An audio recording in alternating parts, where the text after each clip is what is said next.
as a person who hops in their infrared sauna 5 days a week with the hopeful intent to extend the secretion and distribution of all of those beneficial bioactive compounds from my muscle-tearing morning workout, I am hurt by what we're going to cover today. But as a dedicated warrior of longevity science, I'm going to swallow my pride and we're going to talk about it anyway. No need for praise. I'm just doing my job. Huh? I'm being dramatic. How about you listen to these new findings and we'll see who the drama queen really is.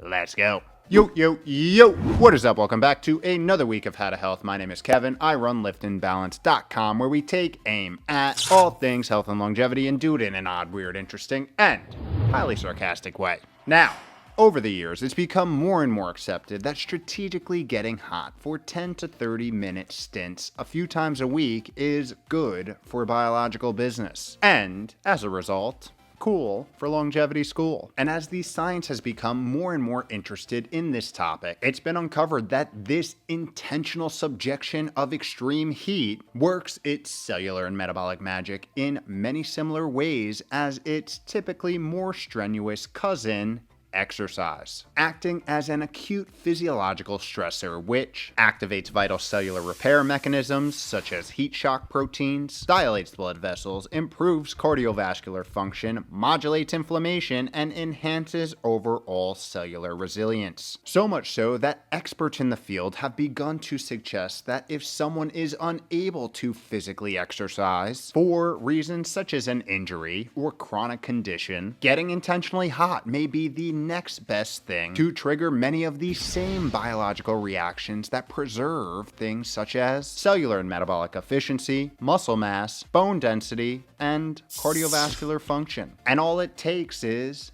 getting a little uncomfortably hot a few days a week. Now, full disclaimer.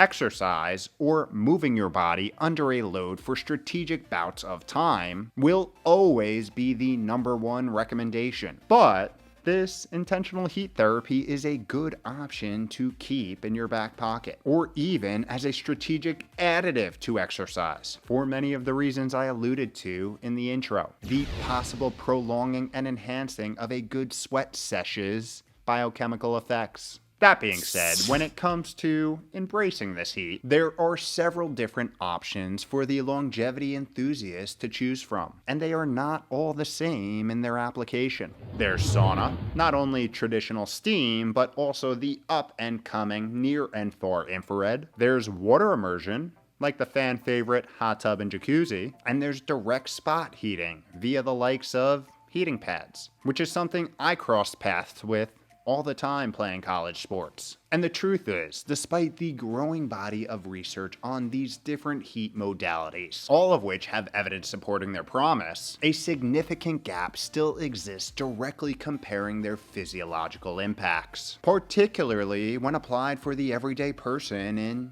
everyday life. You know, that common person out there in wild suburbia. Maybe even you. No, you're not a common person.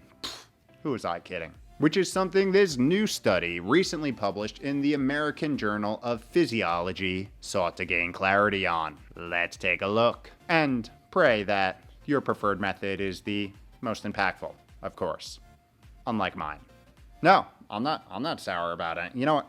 Let's just look at the study. Researchers out of the University of Oregon sought to answer this question of what is the best modality for heat exposure to elicit a beneficial physiological response. Or in other words, where will most people get their biggest health bang for their getting hot buck? And they did this by thoroughly looking at 3 top players in the heat exposure game. Direct water immersion, such as hot tub and jacuzzi, traditional sauna, which is steam-based, and the new sexy modality on the block, far infrared, recruiting 20 young healthy individuals, 10 male and 10 female, to complete separate passive heating bouts of each, time and heat adjusted to a normal session, while being monitored and measured throughout for core body temperature, blood pressure, heart rate, cardiac output, or the amount of blood the heart pumps per minute, immune cell populations, and blood biomarkers of inflammation, analyzing which modality produced the most ideal physiological response. And I'll just say,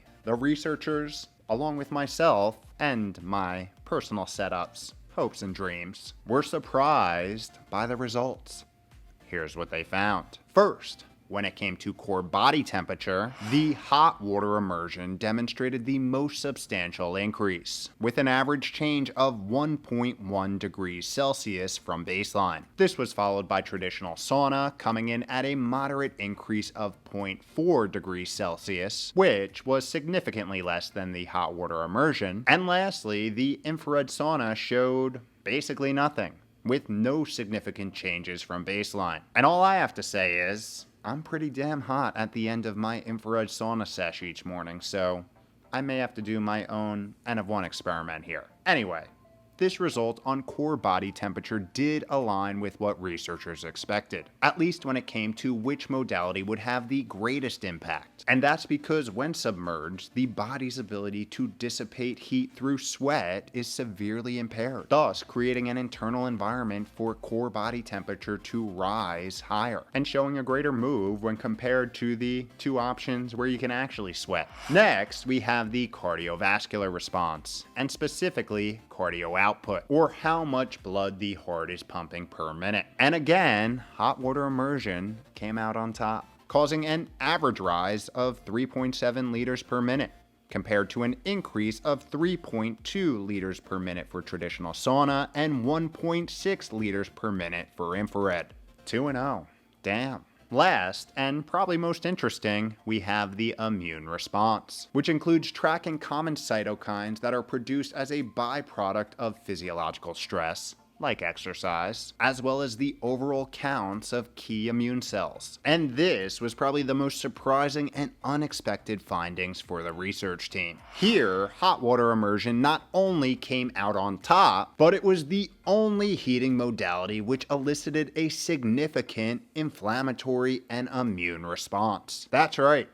No competition, driving significant 24-hour post-heating increases in IL-6, which is one of those key signaling cytokines, natural killer cells, a key part of the innate immune system, and cells that like to beat up on cancer, and regulatory T cells, which are part of the adaptive immune system and specialize on pathogen-specific responses. Some major players in the immune signaling and pathogen fighting game, having the researchers call these findings noteworthy.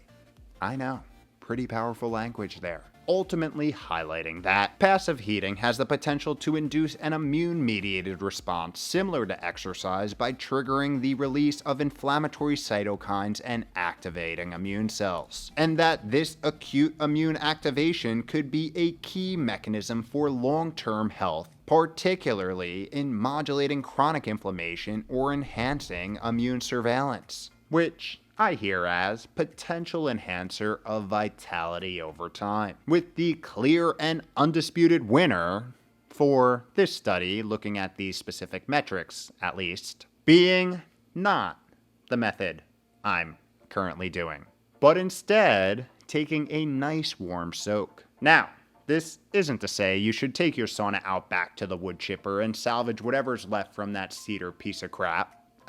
Sorry.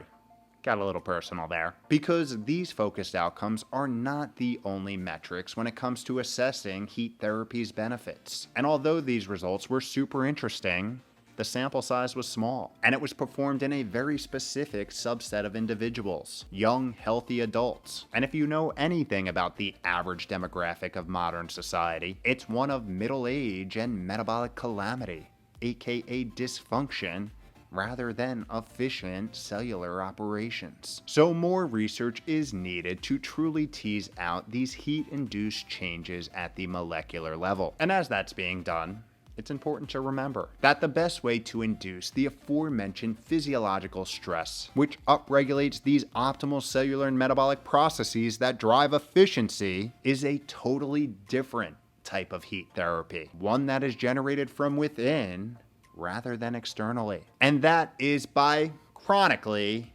embarrassing yourself So you start blushing and get all sweaty. Huh? What?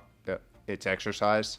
Oh, it's exercise. But someone should look at that embarrassment factor because I've literally felt like I'm in a sauna before due to it, so just leaving that there. Anyway, this exercise thing is the true undisputed champion when it comes to non-pharmaceutical ways to boost your health. And I would personally argue that it's more effective and far-reaching than any pharmaceutical solution as well, especially when accompanied with real food and getting high-quality sleep. But that's a topic for another day. Well, actually one we've talked all about already across the plethora of videos on the Longevity 101 playlist. So if you're a daily sauner, like me, who happens to be using the method that scored worse in this comparative study, don't sweat it. Well, actually, keep sweating it. But don't stress it, except when you're sweating it, because that's part of the beneficial effects. Well, you get what I mean, because there are both common and unique benefits of all modalities of heat exposure, especially when following a good old badonka-donking sesh.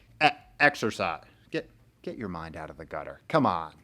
The most important things being, first, that you understand it's a tool available to promote your cellular and metabolic health, and second, you do it. And maybe after this powwow, you channel your inner baddie, light some candles, and go for a nice soak.